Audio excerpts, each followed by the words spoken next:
ఒక ధర్మం కానీ ఒక జాతి కానీ సనాతనంగా ఉన్నప్పుడు దానిలోంచి ఎన్నో సబ్సెక్ట్స్ పుట్టుకొస్తుంటాయి, ఎన్నో ఆచారాలు సాంప్రదాయాలు పుట్టుకొస్తుంటాయి. కానీ దాని వెనకాల ఉన్నటువంటి బేసిక్ ధర్మం కానీ ఒక మెయిన్ కంటెంట్ అలాగే ఉండిపోతుంది. సనాతన ధర్మంలో నుంచి కూడా ఎన్నో రకాలైనటువంటి సంప్రదాయాలు పుట్టుకొచ్చినాయి. అంటే ఆ ఉన్న సాంప్రదాయాలన్నీ మిమ్మల్ని ఆచరించమని ఎవరు అడగరు. సనాతన ధర్మంలో అది అసలు ఈ సనాతన ధర్మం భూమి పుట్టినప్పటి నుంచి ఉంది. దానిలో ఎంతోమంది ఫస్ట్ ఒక్కొక్క కాలంలో ఒక్కొక్క రకమైన దేవుళ్ళని పూజించినటువంటి ఆచారం. దేవుళ్ళు అంటే మళ్ళీ వైదికమైనటువంటి దేవుళ్ళే.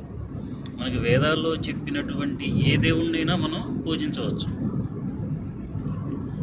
వేదాల్లో ప్రస్తావించిన ఏ దేవుణ్ణి పూజించినా అది అవైదికం, అసాంప్రదాయం. అది మనం ఖండించవలసిందే. అలాగే ఇప్పుడు ఈ సనాతన ధర్మంలో వామాచారం ఉంది, దక్షిణాచారం ఉంది, తంత్ర సాధనలు ఉన్నాయి. అధర్వణ వేదంలో ఎన్నో రకమైనటువంటి తంత్రాలు, మారణ యోగాలు అవన్నీ ఉన్నాయి. అందరూ అన్నీ నేర్చుకొని అవి చెయ్యాలని లేదు. ఎక్కడ ఎవరికి ఏది సౌకర్యమో అందరికీ ఆమోదయోగ్యమైనటువంటివి మాత్రమే మనం చెయ్యాలి. వామాచారంలో ఉన్నటువంటి ఒకానొక సాంప్రదాయానికి చెందిన వాళ్ళు ఈ అఘోరీ బాబాలు, నాగసాధుసు. అసలు నాగసాధుసు వాళ్ళు ఏర్పడిందే వాళ్ళని according to one school of theory, Shankaracharya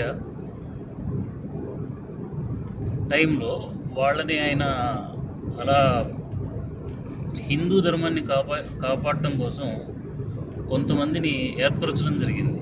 వాళ్ళు అగ్రెసివ్గానే ఉంటారు.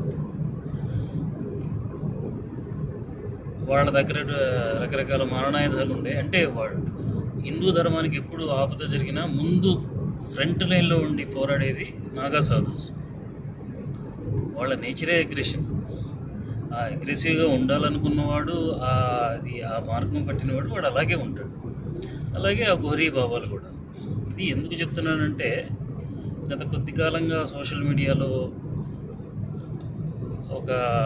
ఎవరో ఒక ఘోరీ బాబా వచ్చాడని చెప్పేసి సోషల్ మీడియా వాళ్ళు ఆయన్ని ఇంటర్వ్యూ చేయటం. ఫస్ట్ థింగ్, ఏ ఇంటర్వ్యూలకి ఏ ప్రచారం కోసం వాళ్ళు రారు. వస్తే వాళ్ళు అఘోరీలు కారు. ఒకవేళ నిజమైన అఘోరీ ఎవరైనా వచ్చినా అది కనిపెట్టడం చాలా కష్టం అవుతుంది. అఘోరీలు కేవలం అలా బూడిద పూసుకొని అలా ఉండాలని రూలు లేదు, ఉండకూడదన్న రూలు లేదు. వాళ్ళకి ఎలా కావాలంటే అలా ఉంటారు. వాళ్ళు ఎవరిని ఇబ్బంది పెట్టరు. వాళ్ళ జోలికి వస్తే మాత్రం ప్రాణాలు తీస్తారు. వాళ్ళ జోలికి వెళ్ళి వాళ్ళని అనవసరంగా ఇబ్బంది పెట్టి, ఇప్పుడు కొద్ది కాలం క్రితం ఏదో ముత్యాలమ్మ గుడిలో ఎవరో ఒక దుర్మార్గుడు అమ్మవారి విగ్రహాన్ని ఇచ్చేస్తే అతన్ని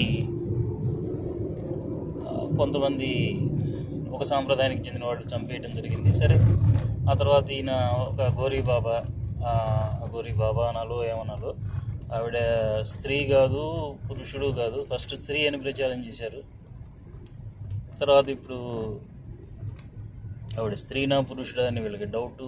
ఈ మీడియా వాళ్ళకి వెళ్ళి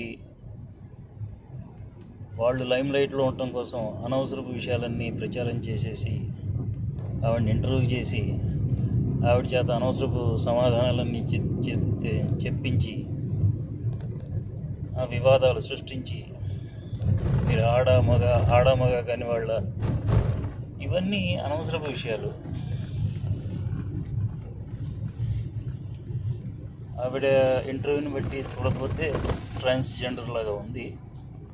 ఏదేమైనప్పటికీ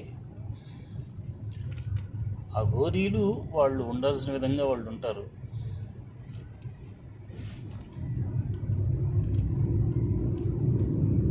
వాళ్ళ దగ్గరికి వెళ్ళి మీరు ఇలా ఉన్నారేంటి, మాలాగా బట్టలు వేసుకోరేంటి, వాడు అలాగే ఉంటాడు.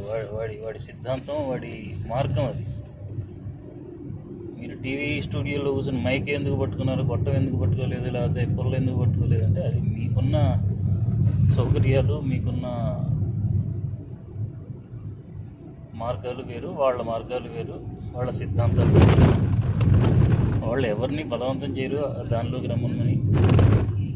వాళ్ళు ఎవరిని అనవసరంగా వచ్చేసి మీరెందుకు మా మార్గంలోకి రాలేదని అడగరు.